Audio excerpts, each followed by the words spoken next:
My name is Carolyn. I am 70 years old. I live alone in the same small house where my husband, Richard, and I raised our children. The paint on the porch peels a little more each year, but every spring I sweep off the dust, plant marigolds in the clay pots, and pretend the cracks are just the house's way of smiling. My world is not large: a cozy kitchen, a battered blue armchair, faded photographs on the wall, but it is, in its own quiet way, enough. I've always been what people call a funny mom, not in the way of comedians on television, whose jokes land sharp and quick, but in the softer, roundabout way of mothers who get things slightly wrong and turn their mistakes into laughter. My children, Kathy and Michael, used to say I was born in the wrong era. Retro, Kathy called me once, giggling, like a TV mom but with the internet. Maybe it's true. I talk a little old-fashioned. I wear my hair in a twist because it keeps out of my eyes. I write paper shopping lists and leave notes for myself in the margins of library books, just small reminders. Call Ruth back or try lemon in the soup next time. Even now, my voice is soft and a little sing-song, with those gentle vowels my mother handed down to me and her mother before her. Sometimes I still mix up words or tell stories in a roundabout way that winds and circles before it finds its ending. At family dinners, Kathy's kids laugh at my stories. Michael's wife, Janine, records me sometimes on her phone, pretending to be charmed by my ramblings. "It's just for fun, Mom," Kathy says if I look uneasy. "You're a character. You make everyone happy." I used to think they were laughing with love. I really did. When the room filled with laughter after one of my blunders, when I called a podcast a broadcast, or mixed up Instagram and Telegram, or tried to FaceTime with the television remote, I let my cheeks turn pink and told myself it was affection. "Everyone needs a little comic relief," Richard used to say, winking at me. He meant well, he always did. Since he passed, I suppose I became more of a supporting player in my own family. Helpful, background, filling in the spaces, making casseroles for holidays, babysitting on short notice, never asking for much in return. I baked, I mended, I listened, I cheered, I contributed. Always a hand outstretched, a smile waiting. Sometimes I wondered if they really saw me, not just the warm hands, the cake baking, the old-fashioned voice, but the person underneath, the girl who once dreamed of teaching, the woman who still read poetry by lamplight, the mother who sometimes needed someone to ask, "And how are you, really?" But I told myself, "Don't be silly, Caroline. Don't be so sensitive. They love you, even if their love sounds like laughter. You're lucky to have a family at all." So I kept showing up. I brought cakes and baskets and stories. I let them laugh. I told myself it was kindness, the way they folded me into the room, like a familiar song that plays in the background while the real conversations happen. I thought that was enough. Easter comes with the first real warmth in our town. A thin golden light through the curtains, birds waking me too early, and the faintest promise of tulips under the frost-bitten soil. I always mark it on my kitchen calendar, not because anyone needs me to bring anything, but because I want to. This year, I spent the Friday before Easter humming while I worked in the kitchen. The radio played softly as I sifted flour, grated lemon zest, and set out the recipe cards I've kept for decades, worn at the corners from years of use. I decided on my mother's old-fashioned pound cake, the one with sour cream and candied orange peel, baked in a fluted pan. I wrapped it in wax paper and tied it with pink ribbon, careful not to crush the icing. The basket came next: hard-boiled eggs, dyed in swirling pastels, a small vase of violets tucked in beside a carton of cream, and a folded linen napkin that had belonged to my grandmother. I always try to bring a little beauty, a little care, something made by hand, not by store or screen. When I arrived at Kathy's house, The voices were already loud from the driveway. Her home is new and bright, with a kitchen island bigger than the whole dining room I once cooked in. Shoes piled by the door, tiny sneakers, leather loafers, a pair of expensive heels I knew Kathy bought herself after her last promotion. The air smelled of rosemary, coffee, a hint of bleach and perfume. Kathy opened the door with a half hug, balancing her phone on one shoulder. Mom, you're here. The others are already in the backyard. You brought your famous basket, I see. I smiled, lifting the cake with both hands. Just a little something, the old way. We moved through the house, my arms full and heart oddly light. Kathy led me to the dining table, set with elegant plates and wine glasses. Her husband, Mark, was already seated with his parents and their friends, people I saw only once or twice a year, always in crisp shirts and muted tones. My grandson, Jamie, glanced up from his tablet. Hi, Grandma. Did you bring the cookies too? Not this time, sweetheart. I brought the cake you like, the one with orange peel. He gave a distracted nod, already lost in a game. I set my things down, straightened my skirt, and tried to find my place among the laughter and the latest updates. Who got promoted? Who was remodeling? Whose vacation photos everyone should see? We sat down for the meal, the chatter flowing around me. I listened, offered my small comments, passed the potatoes, waited my turn to speak. There is a rhythm to these gatherings, a story, a joke, a pause while the wine is poured. At the end of the meal, as the plates were being cleared and the coffee was poured, Kathy turned to me with a bright, performative smile. Mom, you're doing your style again. Retro, like something out of a 1960s commercial. The table burst out laughing. My face grew warm. Mark chimed in. He always knows how to land a punchline. We call it Caroline style at our house. Everything loud, unnecessary, and no Wi-Fi. Laughter again, a ripple that rolled from one side of the table to the other. I managed a small smile, keeping my hands folded in my lap so no one would see them trembling. I glanced at my basket. Ribbon, violets, cake, suddenly out of place, relics from a world that had slipped quietly out of fashion. No one looked at me, not really. The moment passed, swept away by the next story, the next joke. I sat, invisible, my voice lost in the laughter. For a heartbeat, I wondered if anyone would notice if I stood up and walked out right then, leaving the cake and the basket behind. But I stayed, my smile fixed in place, willing myself to believe it was all in good fun. It was just a joke, after all.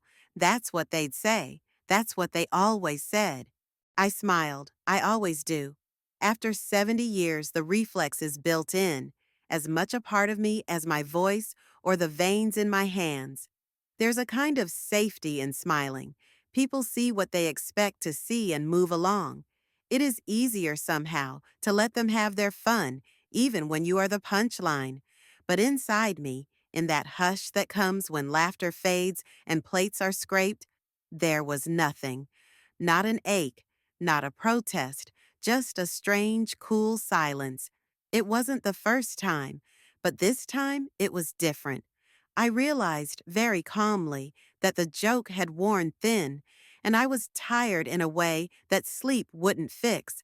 I listened as the others moved on, watched Kathy refill glasses, Mark tell a story about work, Jamie show something on his tablet to his grandfather.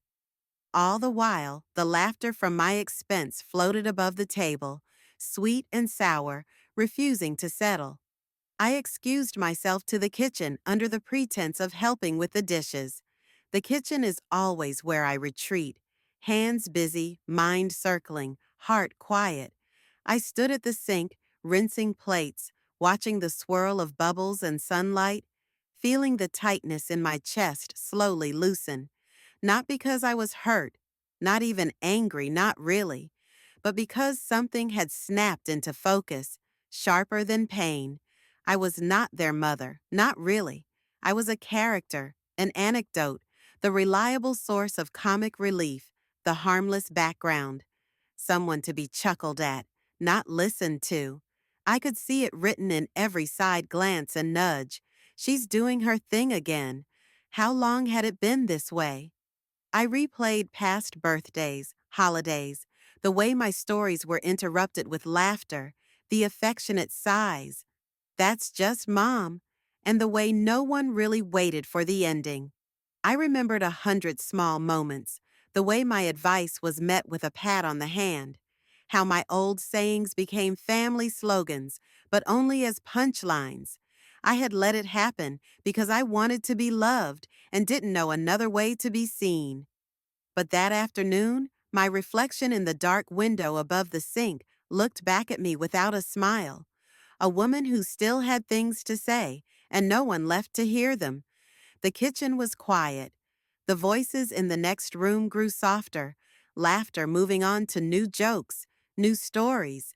But I stayed with my hands in the soapy water, letting the silence settle all the way down. Not because it hurt, but because I saw it for what it was. And I decided in that small private moment, without a word, without a scene, without even a tear, never again to be a voice in the room for someone else's amusement. If I was going to be heard, it would be for myself, or not at all. That night, after everyone else had gone home and Kathy had kissed my cheek with her usual distracted warmth, I drove back to my own quiet house. The evening sky was deep blue, full of spring stars, and the roads were empty. I let the hum of the car settle my nerves. The cake plate was still on the passenger seat, ribbon limp, crumbs left behind. I thought of the laughter, how light it sounded in the moment, and how heavy it felt now, pressed down in the dark beside me. I did not cry. I did not call anyone. I made a cup of tea, took off my earrings, and changed into my oldest nightgown, the one with the faded blue flowers, soft from decades of washing. I sat by the window, letting the night air cool my face. There was a new stillness inside me, not sadness exactly, but a kind of clarity, a boundary quietly drawn. Before bed, I opened my phone. I scrolled through the endless stream of messages, Kathy's photos, Jamie's homework requests, the family chat full of memes, quick jokes, plans. It felt oddly separate, like reading about strangers. For a long time, I stared at my own profile picture, a smiling woman holding a pie, the punchline baked into her face. I took a breath and, without fanfare, unsubscribed from all the family chat rooms. No explanations, no goodbyes. I simply left the conversations the same way I had been leaving rooms for years, quietly, without causing a scene. There was a hush after that, a digital silence. I expected to feel guilt, maybe even fear, but what I felt was relief, a gentle, unfamiliar peace. The next morning, I woke early. I drank my tea by the window, sunlight slanting over the marigolds. I opened my laptop, a gift from Michael years ago, barely used except for reading library emails and recipes. I typed public speaking into the search bar, hardly knowing what I was looking for. I found the local library's website, browsed their workshops, and noticed a small ad, seeking community leaders for free classes, help others find their voice. My hands hesitated over the keyboard. It felt foolish, impulsive, but I thought of all the times I had been talked over, laughed at, or brushed aside, how many years I had smiled and swallowed my words. I closed my eyes and typed a message. Hello, my name is Caroline.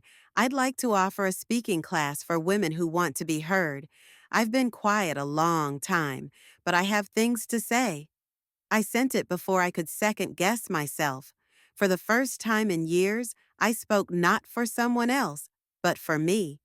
Not to fill a silence, or lighten a room, or keep the peace, just to speak. The quiet felt different now, not empty, but full of possibility. The day of the first class, I woke before dawn. For a long time, I just lay in bed, listening to the world waking up. Sparrows under the eaves, a distant dog barking, the steady hum of my own breath. My mind churned with possibilities. Would anyone show up? Would I have anything worth saying? I pressed a palm over my heart, felt the beat, the flutter. I told myself gently, this is just the beginning, not the test. I made coffee, buttered toast, and stood at the window as light crept over the marigolds. On the table, I'd set out my notebook, 3 pens, a folded flyer with Women's Voices Community Speaking, printed in blue. I read the words a dozen times, finding my courage in the simplicity of the title. No one knew what Caroline style meant here. That was its own relief. I dressed carefully. Navy skirt, pressed blouse, a small silver brooch that had been my mother's. The bus was nearly empty when I climbed aboard, and the driver greeted me by name. I rode in silence, watching the familiar streets pass by, each block brightening as the sun rose higher. The library was cool and quiet, the kind of old brick building that still smelled of books and varnish. In the basement meeting room, someone had set out chairs in a rough circle, a battered chalkboard at one end. There was a pot of coffee on a side table, 2 plates of store-bought cookies, a stack of extra notepads. My hands shook as I arranged the chairs, straightened the notepads, fussed with the chalk. I kept telling myself, no one expects perfection, only presence. A few minutes before 10, the door opened. The first woman to arrive was small and brisk, her gray hair cropped close. "You're the leader?" she asked. "I'm Ruth. I almost turned back twice." I smiled, offered coffee, tried to keep my own nerves hidden. "I'm glad you stayed." 3 more women filtered in. A tall woman in a floral scarf, who introduced herself as Linda, a younger woman named Marta, who kept her purse clutched to her chest, and Rose, who apologized for being late even though she was early. We made tea, traded names, the hesitant chatter of strangers who have come for something unnamed but necessary. I stood by the chalkboard, hands clasped, my notes forgotten. The room was quiet, the kind of quiet that is full of possibility and dread. I said softly, "Thank you for coming." They nodded, uncertain. I looked around at their faces, each carrying something: hope, worry, old hurts. I could feel my voice trembling, but I didn't try to hide it. "Before we begin," I said, "I'd like to ask, how many of you have ever been silenced or laughed at, made small, made into a joke, for the way you speak or what you say?" There was a pause. Then Ruth raised her hand, eyes steady. Linda followed, then rose. Marta hesitated, then lifted her hand too, as if lifting a weight she'd carried a long time. I felt something loosen in me, a knot untied, a breath released. I told them honestly, me too.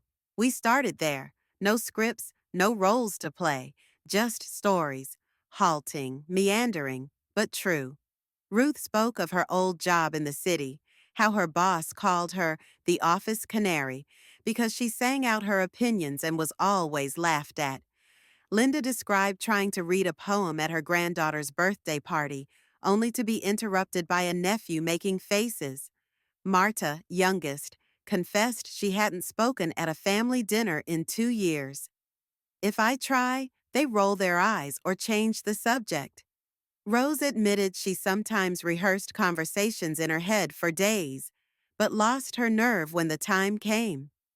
I listened, we all did, and slowly we practiced, speaking, then pausing, speaking, then not apologizing.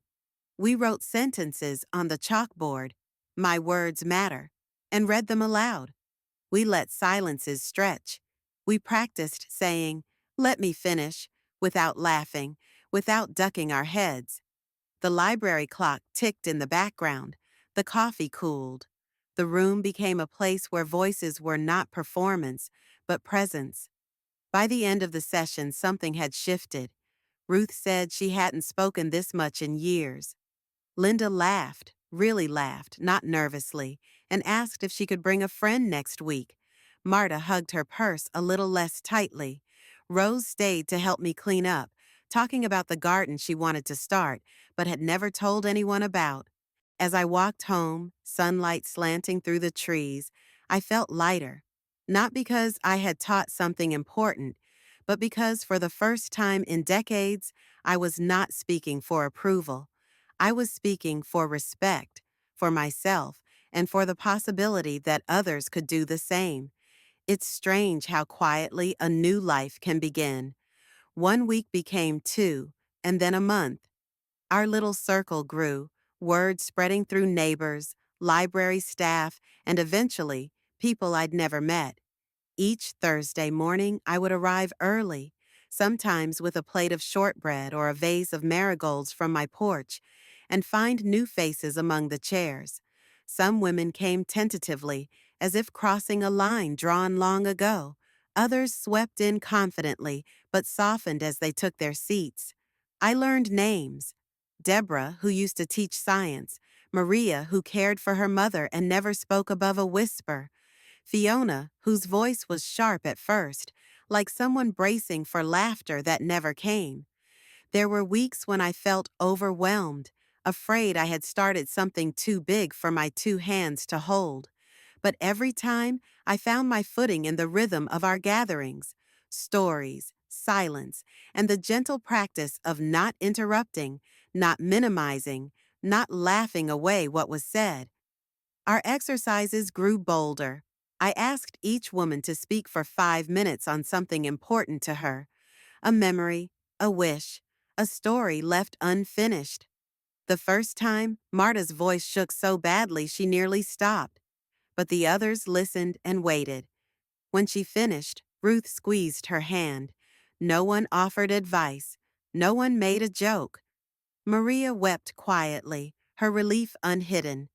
Afterward, we sat in silence, the sort that feels heavy and necessary, like rain after a dry season.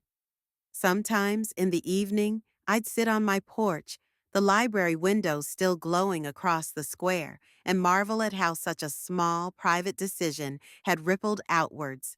I wrote notes after each class, what worked, what didn't, the stories that stayed with me. I still cooked and read and planted marigolds, but I noticed that my voice, my actual voice, had changed. It was steadier, less apologetic. At home, I practiced in the mirror, the same way I used to practice for my children's birthdays or holiday dinners. Only this time, I wasn't trying to be funny or avoid a mistake. I was practicing being heard. After a month, the library manager, Mrs. Lister, poked her head in at the end of our session. "Caroline, there's someone here from the local paper. She'd like to talk to you." I almost refused. The idea of having my face and words printed for strangers felt dangerous, vulnerable even. But Mrs. Lister, herself a woman who'd learned to speak up late in life, gave me a gentle push. "It's important what you're doing." So I sat across from a young reporter whose pen scratched busily as I told her, haltingly at first, what we did in our little room each Thursday. She listened, then asked, "Why did you start this?" I surprised myself with my answer. Because I was tired of being an anecdote. I wanted to be a person again. She smiled and asked more questions about the women, the exercises, what it felt like to be heard after so long. When she left, I felt oddly exposed, as if I'd spoken too loudly or said too much. But by the next day, the article was out. Caroline's Voice, the woman who teaches others to speak for respect, not approval. My phone buzzed with emails from women asking about the class. The library staff brought me a bouquet of tulips. Ruth called to say she'd cut out the article and was mailing it to her sister. And with that, the circle grew again. I was invited to lead a master class at the community center. The chairs filled, the faces changed.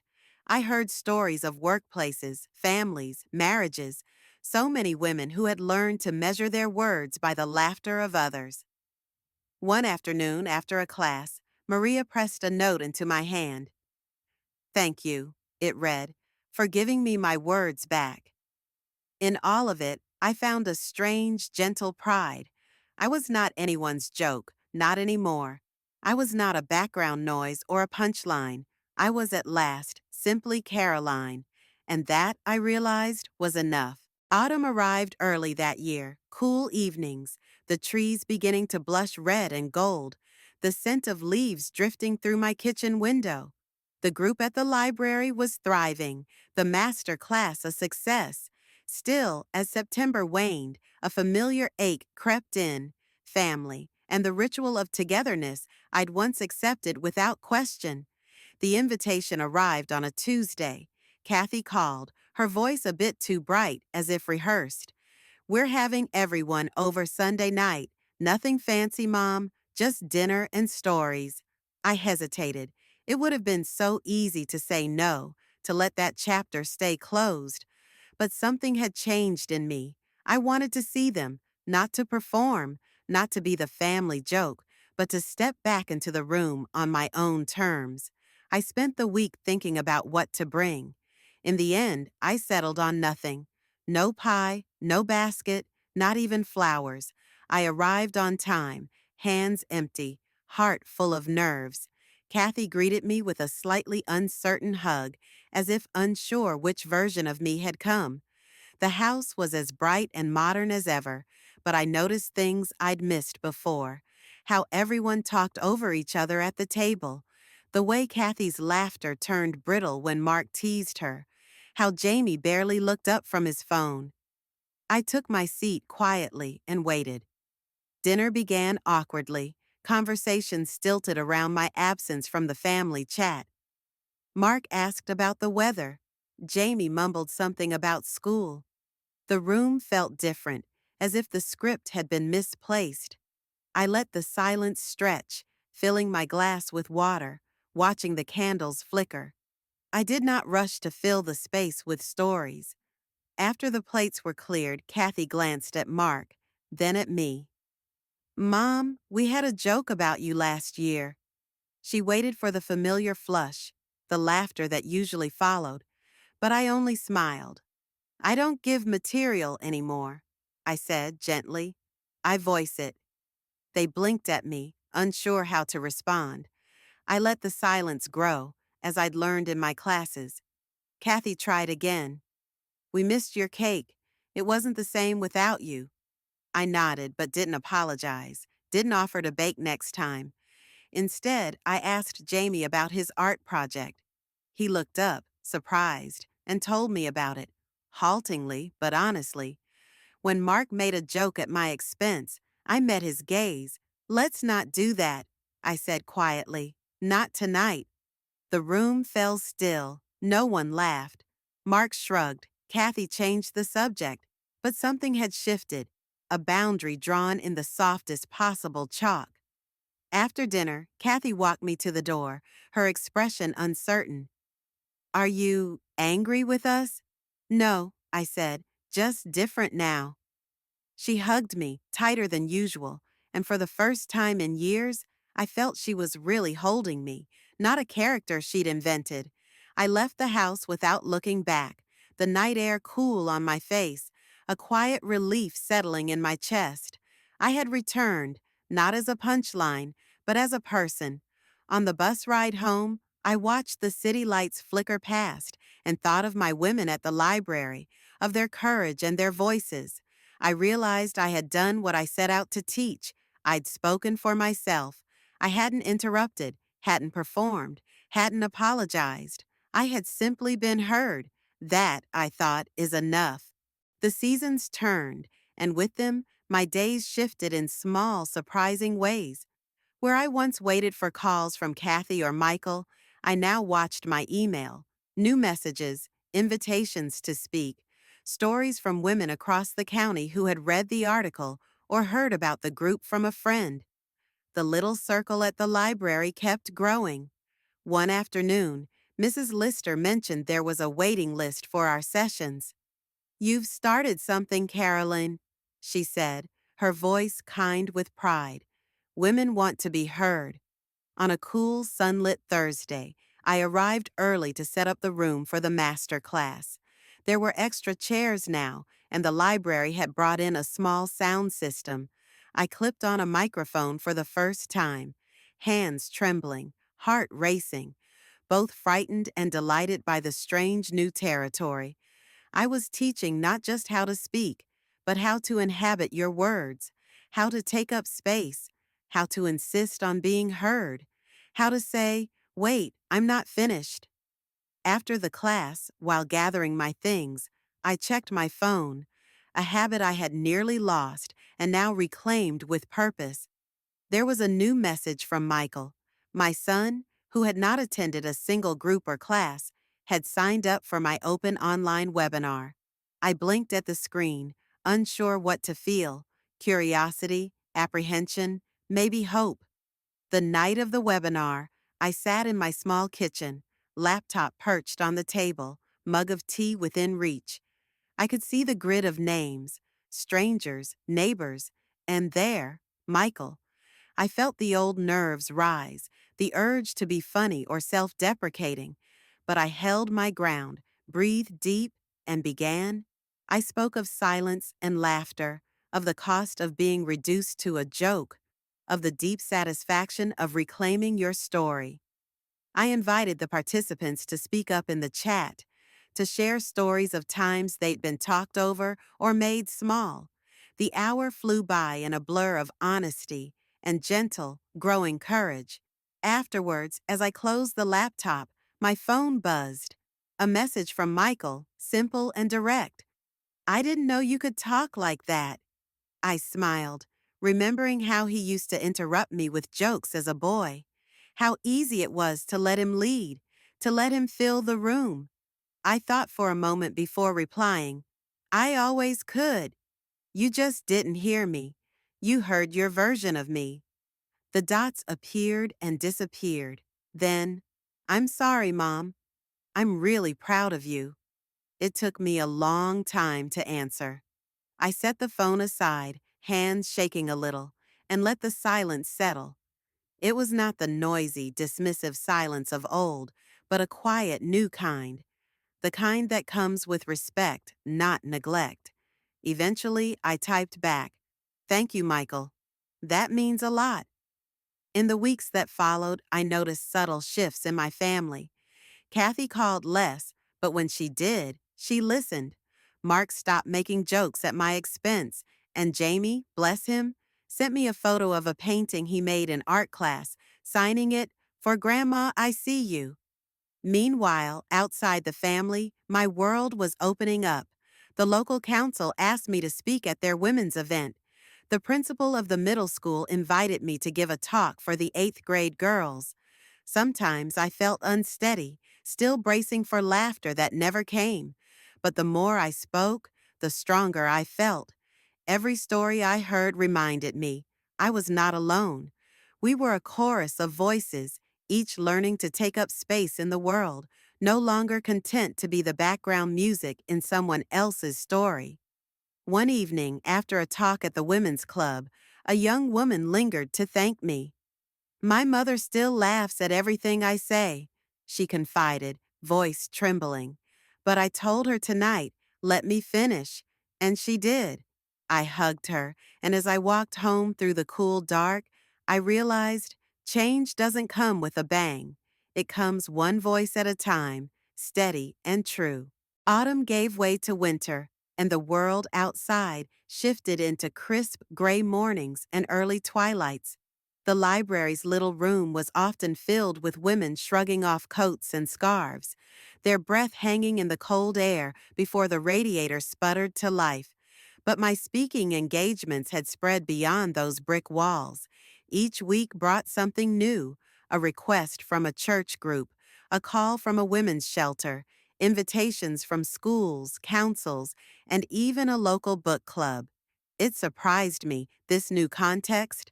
I was no longer Kathy's mom or the funny grandmother. People wrote to me as Ms. Caroline Evans now. Some sent handwritten notes, others left messages on the library's phone. The mayor's assistant called to ask if I could address a town hall meeting. For the first time in decades, I had to use a calendar, color coded in careful squares, to keep track of it all. Each new audience was different. At the women's shelter, I listened more than I spoke, hearing stories that broke and mended my heart in the same hour. At the middle school, a sea of skeptical faces gave way to shy hands raised, girls, and even a few boys who wanted to know how not to be laughed at for what they cared about. I spoke to retired teachers, nurses, artists, women who had been silenced by marriages, by jobs, by their own families. I shared what I knew, how to pause, how to insist, how to claim the floor. Sometimes, before I stepped onto a stage or into a circle of chairs, I would stand in the hallway, hands trembling, breath shallow, my heart pounding as if I was about to sing a solo. The old fear lingered, like a coat you wear out of habit, even after the weather has changed. But as I looked into their eyes, women, teenagers, even a few men, I saw my old self in their uncertainty. I would tell the story of the day I decided not to be a joke anymore, the day I chose to be heard. There were moments when I doubted myself. Sometimes a talk went flat, or a participant bristled, or I stumbled over my words. But every time, someone would approach me afterward, a hand on my shoulder, a quiet thank you, or a note left folded in my bag. I spoke up at work today. My daughter told me she felt seen. My husband listened for the first time in years. In the quiet moments at home, I would sit at my kitchen table, the lamplight spilling over the marigolds in their winter pot, and reflect on all these new stories. The memory of my family's laughter, once so sharp, had faded into the background. Now other voices filled the silence, voices I had helped coax out of hiding. I was no longer defined by a punchline. I was, in this new context, a teacher, a mentor, sometimes even a role model. I kept a box of thank you cards and old library flyers in my closet, small reminders of the change a single decision could bring. One evening, after a particularly moving session at the council hall, a woman in her 60s approached me. She had tears in her eyes as she squeezed my hand. "You taught me how to speak without waiting for permission," she said. "I will teach my daughter, and she will teach hers." I walked home that night in the frost-bitten air, each breath a small celebration, and understood at last. My voice was no longer just my own. I had given others a way to be heard, and in doing so, I had finally, quietly, rewritten the story of who I was. The world was slowly warming again. Easter approached, and with it, the familiar hum of family preparations. Supermarkets filled with pastel eggs and chocolate bunnies, the scent of lilies drifting through every foyer. In years past, I would have spent this week baking, assembling baskets, ironing napkins. My calendar would be inked with reminders for Kathy's house, lists of what to bring, times to arrive. But this year, Easter arrived without me. My phone was silent except for the steady stream of notes from women's clubs, libraries, and schools. My family had grown quieter, too. Kathy sent a single text. "Will we see you Sunday?" I read it in the half-light of dawn, watching the sun rise beyond my marigolds, feeling the gentle ache of something ended, but also something won. That afternoon, I packed a canvas bag with my lecture notes, a fresh notebook, and my old silver brooch. I dressed in my best blouse, soft blue, the one that always made me feel brave. The lecture hall at the university was bright, full of eager faces, women my age, younger women, even a handful of men. Some faces I recognized from old classes, others were new, hungry for a language of their own.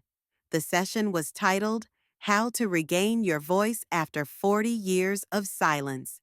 As I stepped to the front of the room, the lights warm on my skin, I felt the pulse of nerves and purpose, both familiar now, both welcome. The first row smiled at me, not with the indulgent patience of family, but with the open expectation of equals. They had come to learn, not to laugh.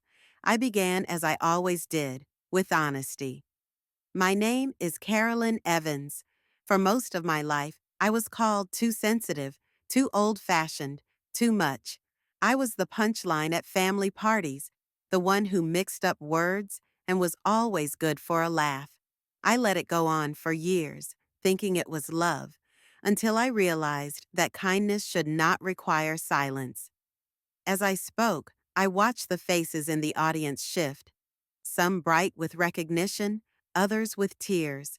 The stories I shared were no longer tales of embarrassment, but of transformation.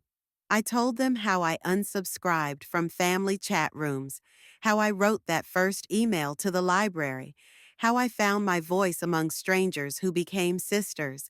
I spoke of the first time I told my family, quietly and firmly, that I would not be the family joke anymore.